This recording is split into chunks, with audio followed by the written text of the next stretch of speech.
Face it down, although knowing you and our relationship probably does more to calm the anxiety than anything I could say or say to myself.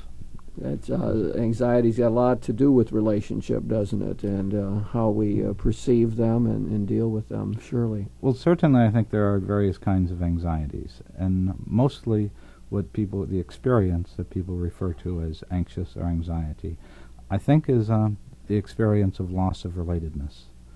That when we are in contact with another human being, and the contact is close and open, then there is an experience of comfort. When that contact is cut, then there is an experience of anxiety. Anxiety, yeah. I saw the interesting word, our English word anxiety, comes from the German word Angst, and the philosophers of the 19th and 20th century have made a big thing out of distinguishing anxiety and fear, which I find to be helpful. In other words, Soren Kierkegaard already in the 19th century talked about angst as a distinctive psychological phenomenon, and said that for him fear had a particular object. You might be afraid of heights or afraid to talk in public or whatever. Something you can name. Yeah, you could name it. Look at and see it and say, that's what I'm afraid of. That's what I'm afraid of. That is fear. But anxiety was a broader and more diffuse psychological element for him, and it had no object. In fact, many of the philosophers have talked about it. It's the fear of no-thingness, of nothing. It's vaguer. Like if you woke up in the morning with angst, you'd say, if you say, well, what are you afraid of? You'd be hard-pressed to say what it is you're afraid of. I don't know what I'm afraid of. I mean, it looks like a bright day, and things are going well, and I have no particular fears, and yet I have a sense of disquiet in my heart. I'm not together. I'm not in sync. I'm, in one way or another, out of sorts here. Yeah, I've heard people describe to me the experience of angst. Recently, a woman told me that she's afraid the bottom was going to fall out, and I asked her what she meant by that. And she said, well, have you ever seen one of those stages where, for purposes of a play, suddenly somebody drops, like, right on through? And she says it feels to her like the world that she's living in has a bunch of those invisible trapdoors, and that suddenly the bottom's going to fall out.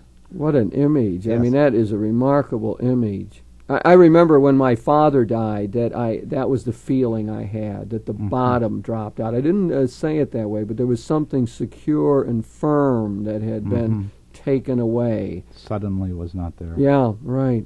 And I that's a really good image, I think, of the way people experience angst, this anxiety about life. I think a lot of it has to do with the question of death myself, that a lot of anxiety has to do with a fear of death, because death sort of represents an outer limit or a boundary. It's something mysterious and dark that sort of comes at me, like we talk about the grim reaper coming to take us without our knowledge, and it's unbidden, and it's sort of out there as a black specter that might take us over. So I think myself that I realize that you related anxiety to an unconnectedness, and I'm sure that that's part of it. I tend to relate it more, I guess, to the question of death and its mysterious character, and something that could overtake us without us willing it at any given moment.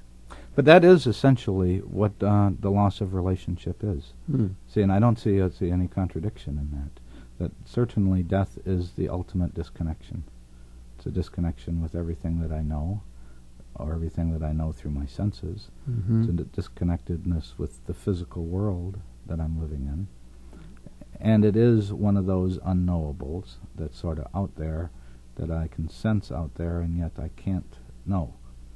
I think that one of the things that happens in our culture with the death thing is that it's we tend to set it aside. I mean, we don't like to face death. We don't like to often deal with older people because they're dying and they show signs of weakness, and their body is deteriorating and so on. So it's commonly said we live in a death-denying culture. I mean, I don't think there's much doubt about that. Much of our practice, our playing up of the youth culture, our inability to face the death of loved ones, inability to face one's own death, I think that plays into it, and it creates this sort of vagueness about the anxiety again. I mean, I think there's a lot of anxiety that people experience precisely because they're not able to face up to death of loved ones, or not able, as Martin Heidegger said, to make the greatest and most important statement, I will die. I will face my mortality. I will face my limits. There's a boundary to my life. I don't have an infinite succession of moments to live out here. There is finally a limit to it. I mean, Heidegger was of the opinion that if we did not face that, and if we could not say, I will die, that we could not be authentic people. And therefore we would really be captivated by angst, by anxiety, and never really knowing what the problem was. All kind of compulsive behavior, I think, is connected with that. People are, maybe a lot of workaholism is that. I can't face the anxiety of life and this vague feeling, so one keeps very busy, or one keeps drinking regularly or something to dull the pain of the angst. So I think a lot of symptoms follow from this. You see, but the symptoms then are a response to, or an effort to get away from the angst, exactly, the anxiety. Yeah. It's like I can do anything other than face the fact that I'm frightened. Right. I used to like to say that you really don't begin living until you accept that you're dying. Yeah. And it has to do with that very thing. The same point, yeah, that there's a maturity about being able to face up to that. But I think, isn't it, what happens is it's sort of a blind escape. In other words, you don't really know why you got to work all day long, or why you've got to get the drugs or the alcohol, but there's this gnawing thing that's sort of compelling you to act in that way. And that seems like the insidiousness of it. If you live in if you're not able to face up to angst, then you live with symptoms all your life and never know really what's causing the symptoms. And what's so very true is that to move in the other direction, to look at death, to stare death down, so to speak, means that we need to have some way of facing that fact. And if we don't have that way of facing that fact, of putting the fact that we're going to die, that I am going to die, the fact is I could die any minute. Exactly. And we, to face that, and to know that, to put that in its place. That death is, if anything, the great distraction. It's what's important is how I'm living. Yeah, what you suggested to me there is really finally a religious perspective, at least for many people. The way they can face up to death of loved ones or of oneself is in terms of their belief system, that there is indeed a passageway we call death, that it is into a richer and better life, that we sort of carry death within us, but it doesn't have to be a totally negative notion at all, because it can be seen as our entry point into this better human existence, that we don't leave things behind. In the Christian tradition, of course, we talk about that in two ways. We talk about the immortality of the soul, but we also talk about, and more characteristically, of the resurrection of the body. And it seems like both ideas have to be into the perspective in order to get a feel for what human life is all about. When you talk about both things together, immortality of the soul and resurrection of the body, it suggests that our total person, our whole being, will find some fulfillment. And that if we think of our loved ones who have gone before us, that indeed they have found the deepest kind of satisfaction they've been searching for. As Augustine said, our hearts are restless till they rest in Thee. And the sense of the afterlife in the Christian tradition is really a fulfillment of those deepest longings of the heart. So that becomes one perspective point, it seems to me, that we can use to help ourselves to face up to death. That it need not be scary. I'm reminded of some of the words of Richard Alpert, who's now called Baba Ramdas, who spent, he was very active, a Harvard psychologist, very active in the late 60s, and then spent 10 years studying to be a Buddhist monk, and now has returned and become a speaker. And one of the things that he did upon his return is he volunteered 6 months of his time working in a hospice. And he says there are two events that bring him to sobs of joy. One is to be with someone at the time of their birth, and the other is to be with someone at the time of their death. And he calls them sobs of joy. Yes, and he says the experience for him internally is identical. It's to be with a person when they are in a great transition. Yes. And I have that has struck me and stuck with me, that it's a powerful statement. It really about is. the nature of life. Yeah. this is a time of transition, a great transition. And what it says to me is that it can be seen positively, Mm-hmm. and Yes. And that it really has that resonance to it. Yeah, although of course, and I've been with you in very difficult situations, Yes. a situation of death, and there's a tremendous sense of loss and of sadness, and yet there can be a positive perspective in it as we think of our loved ones entering into the new life and meeting their Lord and finding their fulfillment with God. It's a matter of letting go of one's own beliefs, letting go of one's own expectations about the way life is supposed to be. Mm-hmm. And when we can let go of those, then we can begin to look at what is happening, because that is what is happening. There's a reality about it, isn't it? Mm-hmm. I mean, that's we talk about reality therapy. I mean, it's a phrase that people know, but I mean, one of the starkest realities, if not the starkest, is the fact that we are beings unto death, that we move resolutely through life towards a boundary point. And of course, to go back to Heidegger again, and I do think the existentialists have helped the psychologists a great deal in this matter. I think the European existentialists, with their talk of angst and dealing with death and so on, I know they've influenced the psychological movement. And Absolutely. people like Rollo May would be a good example of who've picked up ideas along that line. But Heidegger, again, claims that this reality is not morbid, that there's a feeling that if you talk like that, it's morbid and a downer. It becomes morbid because it's avoided. Yes. And because it's avoided, it is the cause for the anxiety. And as in most causes of anxiety, when we can turn and face it toe-to-toe, that this is the object of my fear, then somehow it loses its power. It loses its intimidation.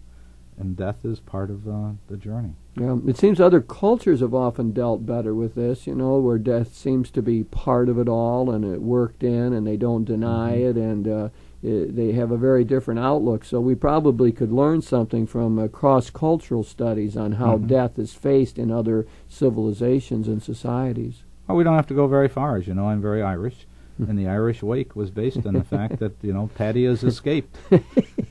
That's right. And we celebrate his, we cheer and celebrate his having made it. Yeah, that's interesting. The Irish wake, as an example of a way that a culture's dealt with death. That is a celebration. It's a big celebration. And the cultures would get together and they would tell stories, and tell stories of their history, and tell stories of whoever it was who had died, and brag and boast. But it definitely is a celebration. Mm-hmm. I was thinking of, I think it's Erich Fromm, who people know wrote The Art of Loving and so on, and he suggests that he talks about destructive ways of dealing with this death anxiety. He says what some people do is they long for submission. They want to submit to some other, maybe a legal system or to an authority figure, or let someone else, maybe a therapist, run their lives and make all their decisions for them. Or, on the other hand, he says it leads to a lusting for power. So you're going to have so much power and control that you can sort of ward off death, like you're above it. You get you can tell everyone what to do in your family or at work or whatever, and you have a feeling that spills over into dealing even with something like death. Of course, it's a false way of doing it, very destructive ways. But I thought that Fromm maybe is onto something here about the way we try to escape from this death anxiety.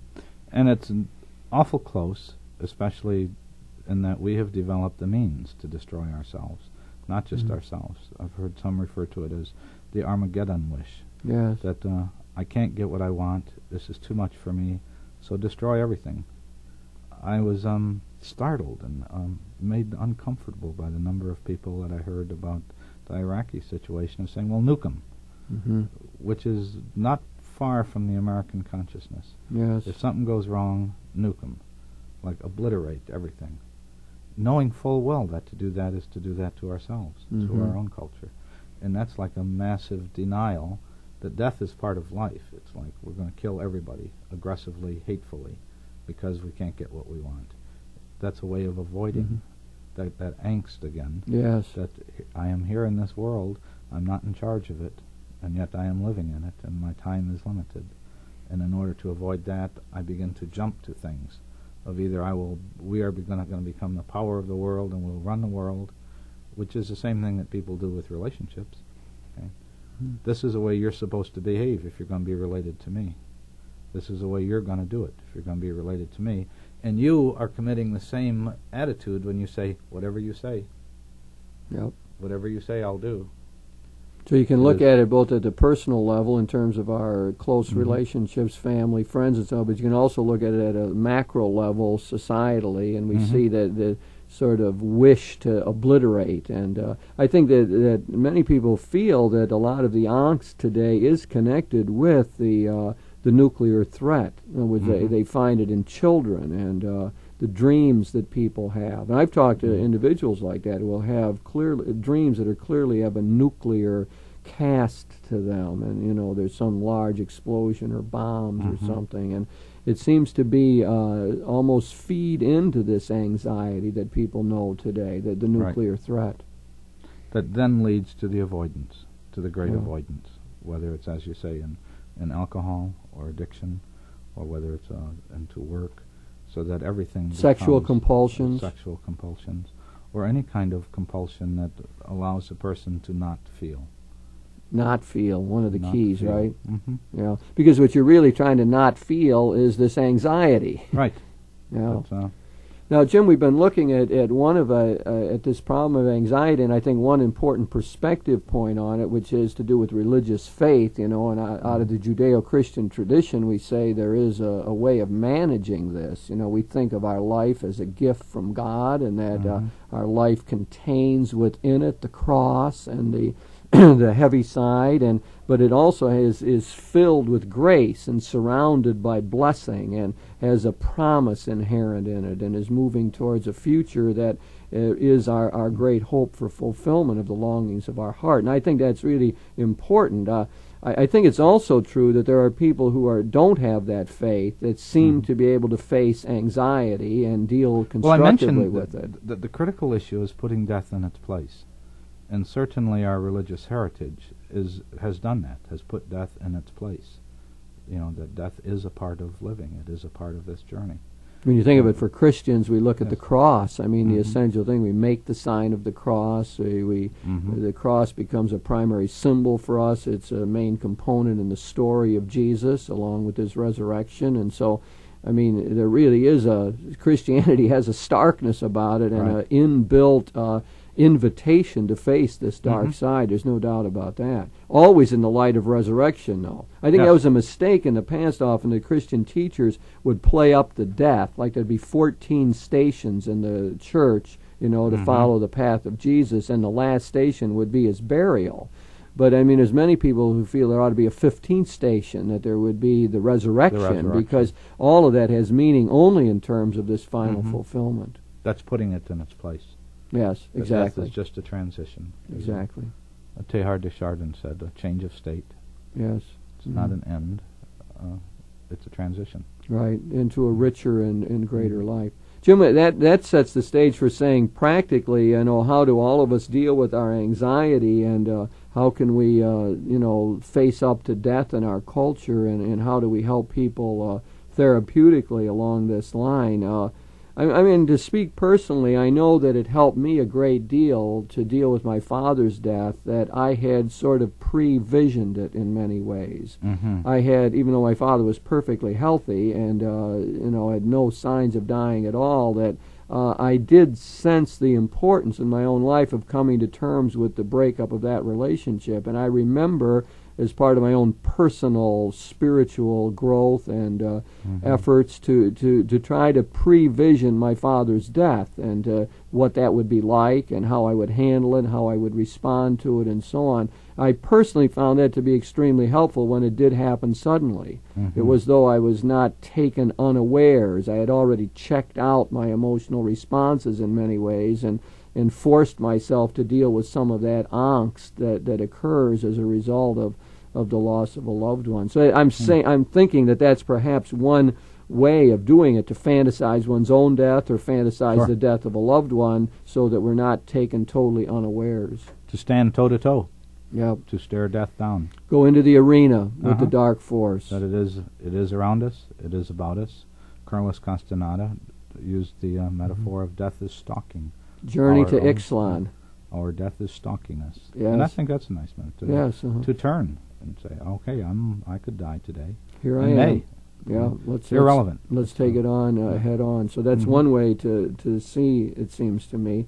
What about the question of dreams? Some people say we should be attentive to dreams that have death images in them. I mean, I don't know if I fully understand that, but do you put much credence in that? I don't think anybody fully understands dreams. I think probably dreams are everything that anyone has said that they are, which makes it very difficult to get any concrete, useful. Right. All the psychological schools have had theories about that, of course, beginning with Sigmund Freud. And well, I think death is a significant event, and it's a significant event in life. That when a part of us is dealing with it, you mentioned fantasizing. What is it that's going to happen when my spouse dies, when I die, my best friend dies? That's not a cause for anxiety, that is a fantasy. And the usefulness of fantasies is that it allows us to prepare. Yes. To experience an event before it happens, and allows us to select some alternative responses. And to know some of the emotions that might be contained in it, although probably not as intense when you do the fantasizing, but at least it gives you a feel for the type of emotions that you might go through at that time.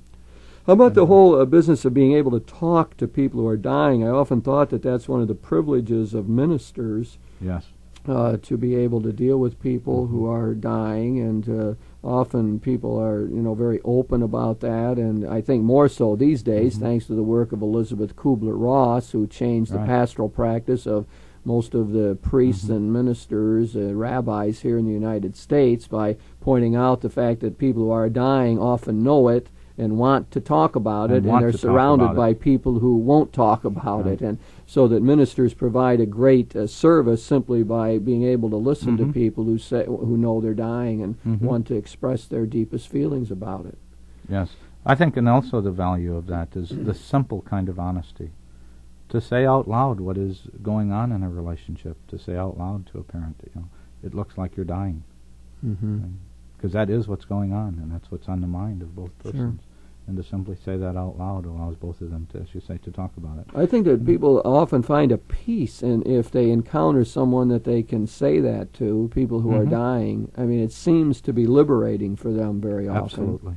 Because at least there's something human here happening, and it's part of them, and if someone will listen to them, I mean, it's not a matter of having great answers, it's simply a matter of allowing them to express themselves. I think many people dealing with dying relatives, friends, parents, offspring, whatever, could sort of try that, and at least not always covered up with a lot of words, or, you're looking great today, and isn't life wonderful, but just to be quiet with them and say, what's happening, and what's going on, what are you feeling about this, and it seems as though that could be a really healthy movement forward in our culture.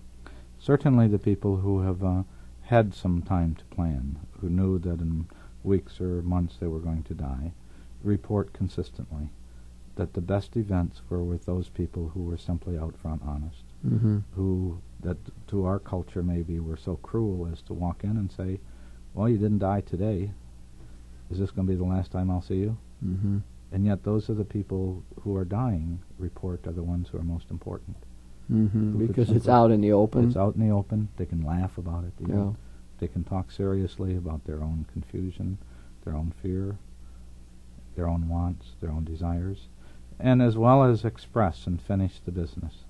You mentioned even laughing. I remember when my father died again, it was there was a sense of humor that came into much of what happened during that period of time. I mean, picking out a casket, we were laughing about how my father would think about that whole business and spending money on that and so on, and it really was helpful. And I would say that the humor is sort of a perspective-giving point. In other words, it provides some ability to step back and to not be totally engulfed in the grief of the moment. Absolutely.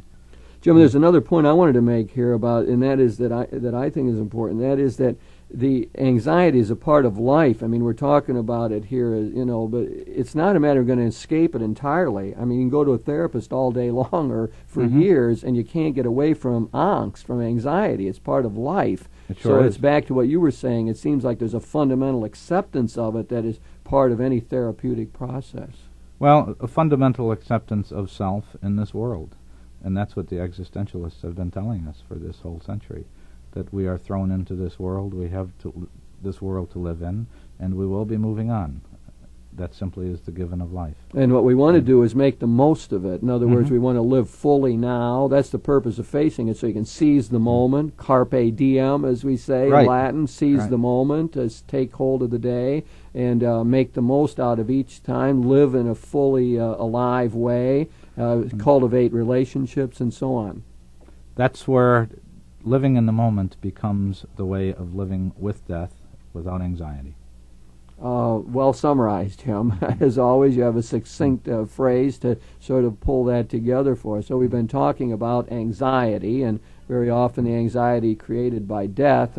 I've been trying to stress the fact that there is indeed a faith perspective that is at least helpful in dealing with it, that suggests that death is a transition and that anxiety is a part of life. It's faith that lets us put death in its place. Indeed. That's what will enable us to sort of get hold of all of that.